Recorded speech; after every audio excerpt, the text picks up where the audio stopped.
ಶುಭಾಶಯಗಳು. ನಮಗೆ ಸ್ವಾತಂತ್ರ್ಯ ಹೇಗೆ ಬಂತೋ ಅದೇ ರೀತಿ ಪ್ರಜಾ ರಾಜ್ಯೋತ್ಸವ ಕೂಡ ನಾವು ಮಾಡಬೇಕು ಅಂತಂದ್ರೆ ಹಲವಾರು ಪಂಡಿತರು ಮತ್ತೆ ವಿವೇಕಿಗಳು ಈ ದೇಶವನ್ನ ಆಳಿದಂಥವರು ಮತ್ತೆ ಪ್ರೇಮಿಸಿದಂಥವರು ತುಂಬಾ ವರ್ಷಗಳಿಂದ ಇದಕ್ಕೋಸ್ಕರ ಶ್ರಮ ಪಟ್ಟಿದ್ದಾರೆ, ತಮ್ಮ ತ್ಯಾಗ ಬಲಿದಾನ ಪರಿಶ್ರಮವನ್ನು ಹಾಕಿದ್ದಾರೆ. ಹಾಗಾಗಿ ಇದು ಕೂಡ ಸ್ವಾತಂತ್ರ್ಯ ದಿನೋತ್ಸವದಷ್ಟೇ ಉತ್ತಮವಾದಂತಹ ಒಂದು ಭಾರತೀಯರಿಗೆ ಬಹಳ ಖುಷಿ ಕೊಡುವಂಥ ದಿನ ಅಂತ ಹೇಳ್ಬೋದು. ಜನವರಿ 26 ಗಣರಾಜ್ಯೋತ್ಸವ ಅಂತಂದ್ರೆ ನಮ್ಮ ದೇಶ ರಾಜರ ಕಾಲದಲ್ಲಿ ಹರಿದು ಹಂಚಿ ಹೋಗಿತ್ತು. ಅದನ್ನ ಒಗ್ಗೂಡಿಸುವಂತ ಕೆಲಸ ಮಾಡಿದ್ದು ನಮ್ಮ ದೇಶದ ಮೊದಲ ಗೃಹ ಮಂತ್ರಿ ಆದಂತ ಸರ್ದಾರ್ ವಲ್ಲಭಭಾಯಿ ಪಟೇಲ್ ಅವರು. ಅವರಿಗೂ ಕೂಡ ಇದು ಸುಲಭವಾದಂತ ಮಾತಾಗಿರ್ಲಿಲ್ಲ. ಜವಾಹರ್ಲಾಲ್ ನೆಹರು ಅವರಿಂದ ಹಿಡ್ಕೊಂಡು ಸರ್ದಾರ್ ವಲ್ಲಭಭಾಯಿ ಪಟೇಲ್ ಮತ್ತೆ ಅವತ್ತಿನ ಸಚಿವ ಸಂಪುಟ ಅದ್ರ ಜೊತೆಗೆ ಯಾರೆಲ್ಲ ಕಷ್ಟಪಟ್ಟಿದ್ದಾರೆ ಅನ್ನೋದನ್ನ ಇವತ್ತು ಜನ ಮರೆತಿರಬಹುದು. ಆದ್ರೆ ಈ ದಿನದಲ್ಲಿ ಕೂಡ ನಾವು ಅವರನ್ನ ಜ್ಞಾಪಿಸ್ಕೊಂಡ್ರೆ ಎಷ್ಟೋ ನಾವು ಅವ್ರಿಗೆ ಕೃತಜ್ಞತೆಯನ್ನ ಸಲ್ಲಿಸಿದಂಗಾಗುತ್ತೆ. ಮತ್ತೆ ಈ ಪ್ರಜಾ ರಾಜ್ಯೋತ್ಸವ ಅನ್ನೋದು ಈ ಸೈನಿಕರ ಬಲಿದಾನದ ಕುರಿತಂತೆ ಕೂಡ ಇವತ್ತು ಮಾತನಾಡಲಾಗುತ್ತೆ.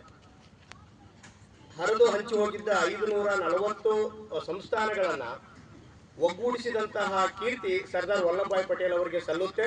ಮತ್ತೆ ಅದಕ್ಕೆ ಸಾಥ್ ಕೊಟ್ಟವರು ನಮ್ಮ ಕರ್ನಾಟಕದ ಒಡೆಯರು ಅಂತ ಹೇಳಿದ್ರೆ ತಪ್ಪಾಗ್ಲಿಕ್ಕಿಲ್ಲ. ಯಾಕೆ ಅಂತಂದ್ರೆ ಇಡೀ ದೇಶದ ತುಂಬಾ ಅವರು ಓಡಾಡಿ ಒಗ್ಗೂಡಿಸ್ಬೇಕಾದಾಗ ತುಂಬಾ ಸಮಯ ಬೇಕಾಗ್ತಿತ್ತು. ಅದಕ್ಕೋಸ್ಕರ ನಮ್ಮ ಮೈಸೂರಿನ ಒಡೆಯರು ಅವರಿಗೆ ತಮ್ಮ ಸ್ವಂತ ಹೆಲಿಕಾಪ್ಟರ್ ಅನ್ನ ಕೊಟ್ಬಿಟ್ಟು ಅದಕ್ಕೆ ಪೈಲಟ್ ಕೂಡ ಕೊಟ್ಬಿಟ್ಟು ನೀವು ಈ ಕೆಲಸವನ್ನ ಮಾಡಿ ಅಂತ ಹೇಳಿದ್ದಷ್ಟೇ ಅಲ್ಲ, ಮೈಸೂರು ಸಂಸ್ಥಾನವನ್ನ ಅಂದ್ರೆ ಇಡೀ ಭಾರತದ ಒಕ್ಕೂಟಕ್ಕೆ ಮೈಸೂರು ಸಂಸ್ಥಾನವನ್ನ ಮೊಟ್ಟ ಮೊದಲ ಬಾರಿಗೆ ವಿಲೀನ ಮಾಡಿದ್ದು ನಮ್ಮದೇ ಸಂಸ್ಥಾನ ಕರ್ನಾಟಕದ್ದು, ಅದು ಮೈಸೂರು ಸಂಸ್ಥಾನ ಅನ್ನೋದು ನಮ್ಗೆ ಹೆಮ್ಮೆಯ ವಿಷಯ. ಇನ್ನು ಸೈನಿಕರ ಕುರಿತು ಹೇಳೋದಾದ್ರೆ ತುಂಬಾ ರೋಮಾಂಚನ ಆಗುತ್ತೆ. ಯಾಕಂದ್ರೆ ನಾನು ಇತಿಹಾಸದ ವಿದ್ಯಾರ್ಥಿ, ಸೈನಿಕ ಇತಿಹಾಸವನ್ನು ಓದ್ಕೊಂಡವನಲ್ಲ. ಆದ್ರೂ ಕೂಡ ಈ ಭಾರತೀಯ ಸೇನೆಯ ಪ್ರತಿ ಸೈನಿಕರ ಬಲಿದಾನವನ್ನ ನಮ್ಮ ದೇಶ ಯಾವತ್ತೂ ಮರೆಯೋದಿಲ್ಲ. ಒಂದೇ ಒಂದು ಉದಾಹರಣೆ ಹೇಳಬೇಕು ಅಂತಂದ್ರೆ, ಜಗತ್ತು ಕಂಡಂತ 10 ಮಹಾಯುದ್ಧಗಳಲ್ಲಿ ರೆಸಾಂಗ್ಲಾ ಕಣಿವೆ ಯುದ್ಧ ಕೂಡ ಒಂದು. ಅದು ಚೀನಾ ಮತ್ತು ಭಾರತದ ಮಧ್ಯ ಬರುತ್ತೆ. ಅಲ್ಲಿ ಬರೀ 200 ಜನ ಸೈನಿಕರು 5,000 ಚೀನಾ ಸೈನಿಕರನ್ನ ಒಡೆದುರುಳಿಸಿದಂತಹ ಯುದ್ಧ ರೆಸಾಂಗ್ಲಾ ಯುದ್ಧ. ಅದನ್ನ ಇವತ್ತಿಗೂ ಕೂಡ ಇಡೀ ಜಗತ್ತು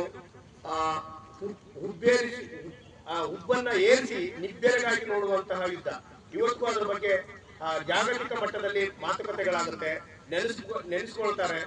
ಹಾಗಾಗಿ ಈ ದೇಶದ ಸೈನ್ಯಕ್ಕೆ ನಾವು ಯಾವಾಗಲೂ ಚಿರಋಣಿಯಾಗಿರ್ಬೇಕು ಅಂತ ಹೇಳ್ತಾ ಮಾತನಾಡಲು ಅವಕಾಶ ಮಾಡಿಕೊಟ್ಟಂತ ಮತ್ತು ಧ್ವಜಾರೋಹಣ ಮಾಡಲು ಅವಕಾಶ ಮಾಡಿಕೊಟ್ಟಂತ RSS ನ ಎಲ್ಲ ಸಂಘದವರಿಗೂ ಸಂಘದ ಸದಸ್ಯರಿಗೂ ನನ್ನ ಹೃತ್ಪೂರ್ವಕವಾದಂತಹ ವಂದನೆಗಳನ್ನು ತಿಳಿಸ್ತಾ ನನ್ನ ಮಾತನ್ನು ಮುಗಿಸ್ತೀನಿ. ಜೈ ಹಿಂದ್, ಜೈ ಕರ್ನಾಟಕ.